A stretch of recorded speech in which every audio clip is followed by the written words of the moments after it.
bienvenue dans ce nouvel épisode du podcast de Love and Graces, dans lequel aujourd'hui j'ai envie de te partager l'origine du Human Design. Alors pour en savoir plus sur le Human Design, je te convie à aller écouter l'épisode 2 de la saison 3 dans lequel je t'ai parlé donc de cet outil d'accompagnement qui aujourd'hui a un peu plus de 35 ans. Il a d'abord été développé, il s'est énormément répandu dans le monde anglophone et aujourd'hui il se développe de plus en plus dans le monde francophone et se répand aussi donc dans la francophonie.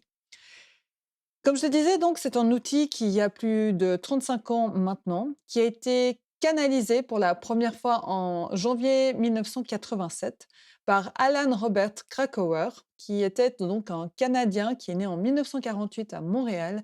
et qui était donc anciennement dans le monde de la publicité. Il est décédé aujourd'hui, mais pour te raconter un peu son histoire, donc Alan est parti du monde de la publicité, je crois pour des questions de sens et il est parti voyager autour du monde et il s'est, dans son périple, arrêté bien des années sur l'île d'Ibiza où il y a passé donc pas mal d'années et où il était, instituteur, sur cette île. Et puis, à un moment donné, sur cette île, en janvier 1987, il a fait une expérience, mystique qui a duré 8 jours et 8 nuits, au cours de laquelle il a été en contact avec une intelligence bien supérieure à tout ce qu'il avait connu,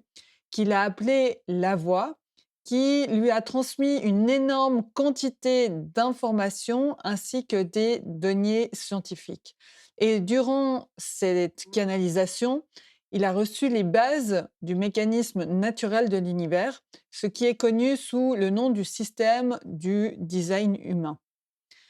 Ensuite, suite à cette expérience qui a radicalement transformé sa vie à jamais, il a pris le nom de Ra-Uru-Hu. Et il passa ensuite les 25 ans de sa vie à développer cet outil et à mettre de l'ordre dans toutes les informations qu'il avait reçues et aussi à enseigner ensuite le Human Design tout autour du monde. Le Human Design nous a été transmis pour nous accompagner dans le changement global planétaire que nous vivons, c'est-à-dire la transition entre l'ancien monde, ce qu'on peut appeler comme ça, c'est-à-dire ce monde tourné autour du profit, de l'argent, de l'efficacité, de la rentabilité, de la croissance, qui nous amène vraiment dans les limites dans lesquelles on est et à ce manque de sens total que beaucoup de gens aujourd'hui ressentent, pour aller dans ce changement vers ce que l'on appelle le nouveau monde. Et le nouveau monde, c'est quoi? C'est vraiment le monde qui se recentre donc sur l'humanisme, sur l'humain, qui se remet à l'écoute de son intérieur, qui se remet en lien avec son essence, son âme et qui va à l'écoute des réponses qui lui sont aujourd'hui intérieures et non plus extérieures. Et tout ceci, ça nous amène à nous remettre en lien avec le vivant aussi autour de nous. C'est vraiment ce chemin vers lequel on est destiné, entre guillemets, si je puis dire, à nous relier, le chemin avec le vivant autour de nous, ainsi qu'avec l'univers. Et donc le Human Design, il nous accompagne justement à cette connexion, à cette voix intérieure, à cette essence, à cette âme qui s'est incarnée en nous, à ce chemin d'âme. Et il nous accompagne à reconnecter et aller à l'écoute de nos réponses intérieures, à notre découverte et aussi à ce qu'on est venu incarner, c'est-à-dire ce qu'on est venu être et non faire dans cette vie, c'est-à-dire le mot mission de vie qui passe à travers notre être et non plus à travers ce que nous faisons et ce que la résultante de ce que nous faisons, c'est-à-dire ce que nous obtenons, ce que nous avons. Donc, le Human Design, il nous amène une information, notamment sur notre système énergétique interne au corps humain, et il nous donne aussi l'information que nous sommes dans un changement, énergétique au niveau, de l'humanité, où on passe des 7 chakras internes au corps à 9 chakras et que cette évolution va se terminer en 2027. Donc on est dans ce grand changement de paradigme et en même temps, on est aussi dans une évolution énergétique. Donc j'ai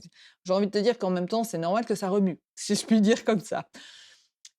Ces chakras, on les appelle dans le Human Design, dans le langage du Human Design, des centres énergétiques et des 7 chakras, Il y en a 2 qui sont subdivisés, qui sont dédoublés. Le premier, c'est le plexus solaire qui s'est dédoublé en 2 centres énergétiques dans le Human Design. D'un côté, on garde le plexus solaire qui est le centre des émotions et de l'autre côté, le deuxième qui est né de cette scission est le centre splénique qui est le centre des peurs qui sont liées à la survie. Donc ça, c'est pour le premier. Et puis le deuxième chakra, donc aujourd'hui le centre, comme on l'appelle donc en Human Design, qui s'est divisé, qui s'est dédoublé, c'est le chakra du cœur qui est devenu le centre du cœur en Human Design, qui est le centre de l'ego et le centre G de l'identité derrière et de la direction et dans lequel aussi, et je te reparlerai ça dans l'épisode prochain, dans lequel est logé ce qu'on appelle le cristal du monopole magnétique, c'est-à-dire ce qui nous lie à la source, ce qui nous lie à l'univers et qui attire à nous les expériences de vie en fonction des choix que nous faisons. Et plus on va vers l'alignement, et plus ce qui sera juste pour nous arrivera vite et rentrera au niveau de ce monopole magnétique qui est situé dans le centre de l'identité, ce qu'on appelle le centre G en Human Design. Je reviendrai aussi sur les centres énergétiques dans un prochain podcast pour en parler un peu plus et aussi sur les types énergétiques notamment. Et ça, c'est pour la suite des podcasts. L'idée, c'est pas de t'abreuver énormément d'informations en même temps, mais te donner voilà, des introductions à ces différents sujets de ce sujet qui est passionnant. Et voilà, donc c'était important pour moi de te parler de l'origine du Human Design. Je te remercie infiniment pour ton écoute et puis je me réjouis de te retrouver tout bientôt pour le prochain épisode. À tout bientôt!